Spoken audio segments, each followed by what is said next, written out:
date is July 28. This is the Wednesday edition of the news on PBCJ. I'm Gabrielle Thompson. Prime Minister Andrew Holness is appealing to Jamaicans to take the COVID-19 vaccine once it becomes available to them. He made the call at a virtual press brief on Monday. But what we have seen as the most successful measure is for persons to take the vaccines. Even now, with the third wave, which the Minister has pointed out, how pervasive the Delta variant, which is a new variant, which is virulent and spreads rapidly, that persons who are vaccinated, who still get infected, but they don't fear the worst of the disease that the virus triggers, which is the COVID-19. They may get a few symptoms, but they generally don't end up in hospital. And it is rare that they have a fatal event as a result of being infected. What we are seeing is that most persons who are admitted to hospitals, both in the United States and the United Kingdom and other countries that have published data, the vast majority, in the 90s, in terms of percentage, are persons who are unvaccinated. Mr. Holness says the only way to avoid spikes during this new wave is for every single Jamaican to take personal responsibility for their actions. We can't overemphasize this, that the virus is not a respecter of anyone. You can get infected, whether you are at a party, or in church, or at school, or at work, in the bus, in your private vehicle with passengers, playing football with friends, or at the beach. Anywhere that human beings gather, the potential for infection exists. He says apart from vaccination, persons must also maintain the health and safety protocols. Is for every citizen to act responsibly and follow through on the non-clinical protocols, meaning wearing your mask, maintaining a physical distance, sanitizing your hands regularly. If you're ill, stay at home. If you know you are infected, isolate. If you have traveled and you are not vaccinated, maintain the 14 days. All these measures, these non-clinical measures, will help to reduce the spread. The government is taking steps to develop the nation's airports and aerodromes. Minister of Transport and Works Robert Montague shared some details at the recent opening of the new police station at the Ian Fleming International Airport in St. Mary. Simone Absalom Gale reports. Minister of Transport and Mining Robert Montague says the new police station is serving the Ian Fleming Airport and surrounding communities in St. Mary. At Ian Fleming, we spent some $48 million on this building.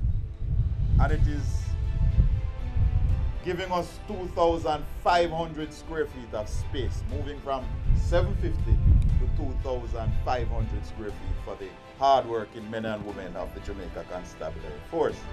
Plans are in place to build a new fire station and upgrade the sewage system at the airport. The Norman Manley International Airport in Kingston will also see developments. We are investing some $550 million into the Norman Manley International Airport in doing some expansion work and also doing the seawall protection. Minister Montague says the landing strips at the NMIA and Sangster International Airport in St. James will be extended. We are spending approximately $70 million US dollars. Let me put it out there quietly. $70 million US dollars. To not only improve the runway and lengthen it, but most importantly to me as minister, to expand the arrivals hall. He says the Lionel Densham Aerodrome in St. Elizabeth will be given a $100 million upgrade. The Tinsipan Aerodrome will not be left out. Now we are moving to complete the fencing along the train line at Tinsipan. The minister says the upgrades will contribute to the overall plans to develop the nation's air travel industry. For the news on PBCJ, I'm Simone Absalom Gale. 24-year-old Sean D. Bennett, who is charged in connection with the fatal beating of his 4-year-old stepson in Willardine, St. Catherine, is to return to court on Thursday for a bail application. It was reported that on July 18, little Nashawn Brown was at home when he complained about feeling ill and refused to eat. It's alleged that Mr. Bennett became angry and began beating him with a stick. Nashawn became unresponsive and was pronounced dead at the Spanish Town Hospital. Mr. Bennett is charged with cruelty to a child, child abuse, unlawful wounding, and assault, occasioning actual bodily harm. GST returns are due on July 30. We get the details on this story plus our regular market updates in the business report.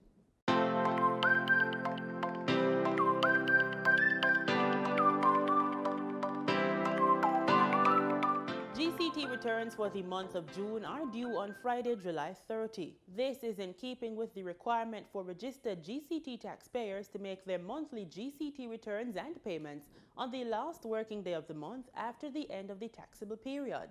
In a release, the Tax Administration Jamaica TAJ noted that GST returns filed and paid after the last working day of the month will be considered late and the necessary penalties and interest charges applied. Taxpayers are reminded that they have several payment options at their fingertips. The TAJ's website, www.jamaicatax.gov.jm, using a valid credit card or other payment products with credit card features such as a Visa debit card. Scotiabank customers are also able to use Scotiabank's automatic direct deposit via TAJ's website, which allows users to make payment from their bank account directly to TAJ's bank account up to a maximum of $99 million. Or the National Commercial Bank's online platform by adding TAJ as a payee. Additionally, all business persons registered to collect GST are reminded that they must file their GST returns online via the TAJ website. GST returns for all categories of business persons must be filed using TAJ's online facility, as these returns will not be accepted at tax offices. The authority is reminding business persons that they can still get support to file GST returns online through its customer care center at 888-829-4357. In Monday's trading session, the JSE combined index declined by 1,207 points to close at over 419,000 units. Overall market activity resulted from trading in 89 stocks, of which 27 advanced, 50 declined, and 12 traded firm. The junior market index declined by 11 points to close at over 3,000 units. Stocks advanced for Barita Investments Limited, Blue Power Group Limited, and Caribbean Assurance Brokers Limited. Stocks declined for 138 Student Living Jamaica, AMG Packaging and Paper Company Limited, and Berger Paints Jamaica Limited. Trading firm were 1834 Investments Limited, Dolphin Cove Limited, and Epley Limited 8.75% preference shares. Lasco Manufacturing Limited was the volume leader with over 2.5 million units, followed by Lumber Depot Limited with over 2.2 million units, and Wigton Wind Farm Limited ordinary shares with over 2.1 million units. In foreign exchange trading for Tuesday, July 27, the US dollar sold for an average $156.13. The Canadian dollar ended trading at $124.71. The pound sterling traded for $216.45, and the euro sold for an average $186.41. In market data for oil, prices rose on Wednesday after industry data showed U.S. crude and product stockpile dropped more than expected last week, bolstering expectations that demand will outpace supply growth even amid a surge in COVID-19 infections. Brent crude futures added 28 cents to $74.76 a barrel. West Texas Intermediate crude were up 33 cents to $71.98 a barrel.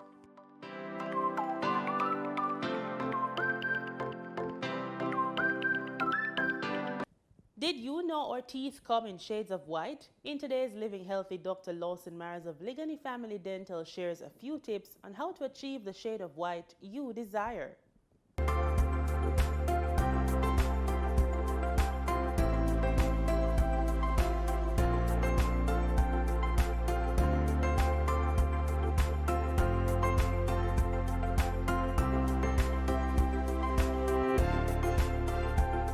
You know, I'm a nature girl.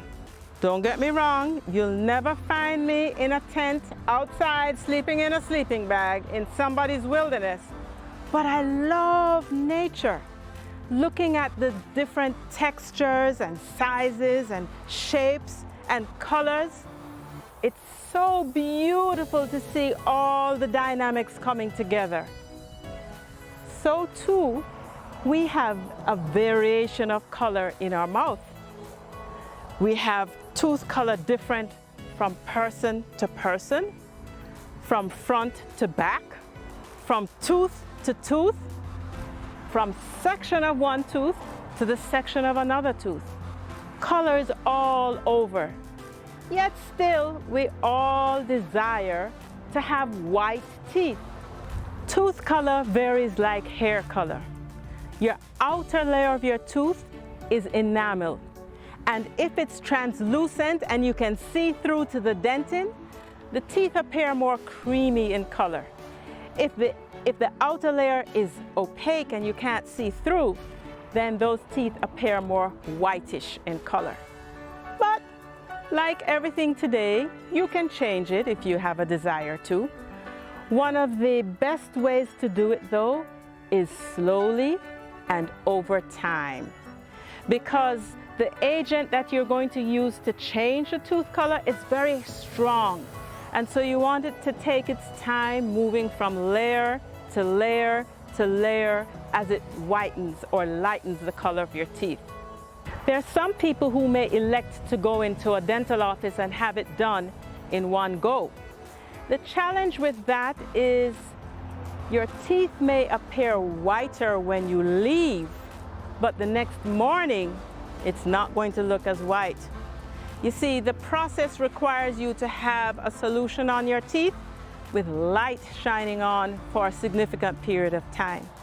The teeth basically are dried out, they're desiccated, so they look white.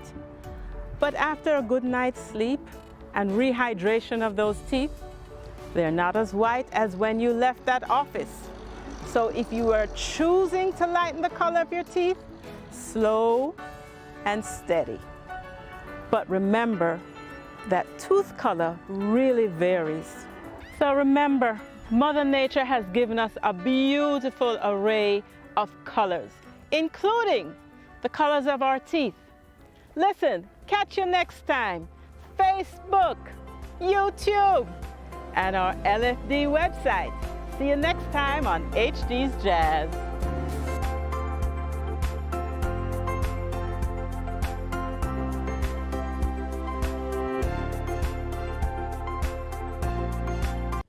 In regional news, Caribbean Community CARICOM countries say the decades-old trade and economic embargo against Cuba has run its course and should now be lifted.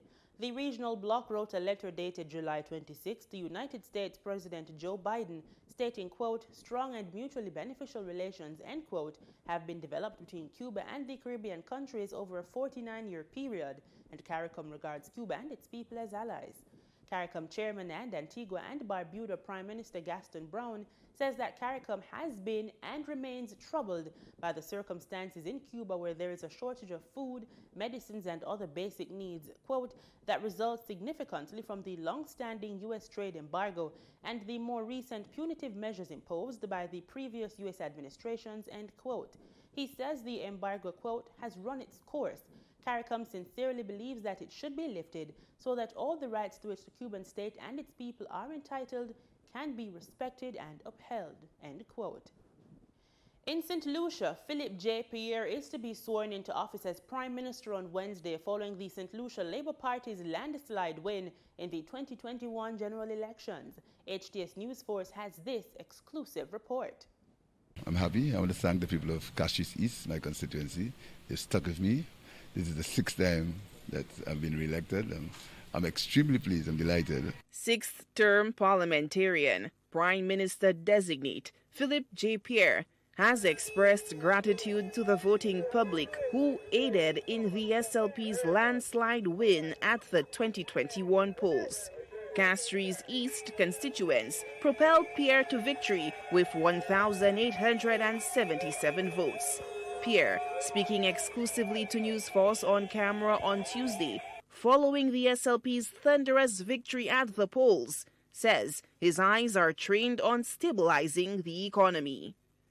I'd like to heal the country. The country has been very divided. I'd like the country to go for a period of healing, a period of calm, because we have a lot of work to do. We have a national debt of $4 billion and climbing. We have massive unemployment, and there's a lot of bitterness. So we need to soften it up. We need to make it a more caring society, and we'll take the work from there. The capacity, or lack thereof, of St. Lucia's healthcare system was magnified by the pandemic, with St. Jude Hospital still not open and the administration of OKEU and other primary health facilities hanging in the balance. The man entrusted with leading the country for another 5 years has vowed to make healthcare a top priority. My first priority is getting the health sector under some level of proper management, and we take it from there. The SLP clinched 13 of the 17 seats in Parliament at the July 26th polls. With victory secured, Pierre is ready to govern. We had been doing our work, and we knew it possibly would have been, it could have been 16 actually, but we want to thank the people for the confidence they placed in us. It was a bitter campaign. There was a lot of other lies, many lies, and things that are obviously not true. But it's over. I hold no grudges, and moving forward to develop the country. The Prime Minister-designate says the congratulatory messages have been pouring in from well-wishers, supporters, and even former Prime Minister Alan Chasney. And as for his much-anticipated swearing-in, he offered some insight on plans for the auspicious occasion. I've spoken to a few heads of states, and my swearing-in will be tomorrow, so we hope to have some guests over for us. As for Prime Minister, congratulated you? I've had a conversation with St. Lucia's, the Prime Minister, Mr. Alan Chasney. We had a discussion. We had a very cordial discussion, and I said to him, I'll be calling on him to any information that I may need to have a smooth transition. Pierre's over 30-year political career took off after his first electoral victory in Castries East in 1997. Now, with a plan focused on economic stabilization, universal healthcare, and social transformation, he hopes to lead the charge in St. Lucia's recovery from the setbacks of the COVID-19 pandemic. Solange Alfred, HTS News Force. An agreement has been signed to formally establish the maritime boundaries between Antigua and Barbuda and Anguilla. This will provide a further boost to efforts to develop the country's blue economy resources. Errol Charles Jr. tells us more. After years of negotiations stymied by the COVID-19 pandemic, the maritime boundaries between Antigua Barbuda and Anguilla have finally been firmly set. Antigua Barbuda's Prime Minister, the Honourable Gaston Brown, United Kingdom's Resident Commissioner Lindsay Thompson were in physical attendance, while Anguilla's Premier Dr. the Honourable Ellis Webster provided remarks virtually as the maritime boundaries between Antigua Barbuda and Anguilla were officially ratified. Dr. Webster hailed it a momentous occasion, signalling the mutual respect between the two countries, which served as a beacon for other Caribbean territories. Today, colleagues demonstrates that true cooperation of engaging with neighbors who share many of our core values and face many similar challenges can result in positive outcomes. Today's ceremony underscores that we continue to shape examples for the rest of the region to follow. Prime Minister Brown hailed the signing as timely as this country looks toward further systematic implementation of its blue economy plan. When we established the outer limits of our maritime space, we can develop and implement methods for the utilization of the space to its full economic potential. In order to effectively manage our oceanic resources, evidently we need to ensure that the maritime boundaries are determined.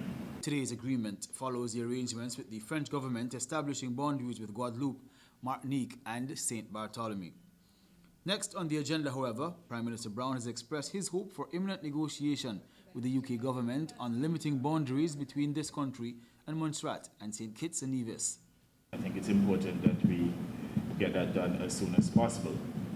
And as you know, we have common interest in Redonda. But I'm sure that the Montserrat people know exactly that Redonda is part of the unitary state of Antigua and Barbuda. But certainly we would like to get that one resolved as soon as possible. For ABS News, I'm Errol Charles Jr. Workers around the Eastern Caribbean are protesting what they believe is a move to force them to take the COVID-19 vaccine. That issue was one explored at a recent conference of the Monetary Council of the ECCU, even as countries in the sub-region look to reopen their tourism-dependent economies. Andre Huey reports. How will countries in the Eastern Caribbean navigate the challenge of vaccinating its population without violating their constitutional right to choose whether to be vaccinated or not? That question was put to the finance ministers of the Eastern Caribbean Currency Union at the presentation of communique and media conference of the 99th meeting of the Monetary Council on Friday. Premier of Anguilla, Ellis Webster, said the approach for now has been to have workers on the front line choose to be vaccinated or to test regularly for COVID-19. Here in Anguilla, we have been discussing and looking at legislation towards making it mandatory for workers who have unavoidable and close contact with the public or with visitors, that they have to be vaccinated. And if they refuse to be vaccinated, if they're eligible, then making it that they have to be tested on a regular basis every 1 to 2 weeks at their own expense. And that's what we are looking at right now. And certainly we get some pushback in that regard. We are also looking at, in terms of the hospitality industry, we do know that, in the spa and gym and things like that, and that is also unavoidable contact. And we have made it right now, the spas can only be open if they have all the spa attendants have to be fully vaccinated. And this is what we are grappling with, and will continue to push as we go ahead, because we do want to get to that magic number of 70%. We know that is the minimum requirement. Here in Anguilla, we're at about 61% of our target population has had the first dose, and about 55% second dose. And so we keep trying to get persons to voluntarily get vaccinated.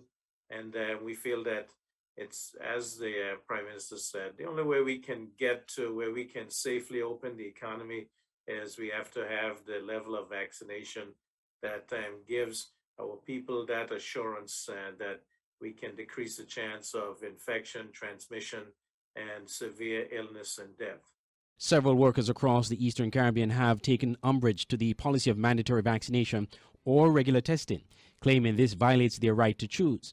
In Antigua and Barbuda recently, the government announced a similar policy, which was met with some protests from workers who feel the policy violates their rights. In Grenada, workers at Sandals Resort and St. George's University protest their employer's policy of mandatory vaccination. In St. Kitts and Nevis, hospitality workers have been told that if they choose not to vaccinate, they could do COVID tests every 2 weeks. That has been met with mixed reactions from players in the hospitality sector. I'm Andre Huey reporting for SKN Newsline.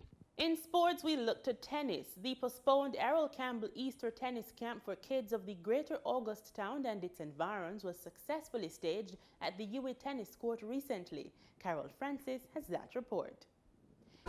Racket comes here, arm here. Everybody turn. Turn. Okay, so I drop the ball, hit, and finish. Again, look at it.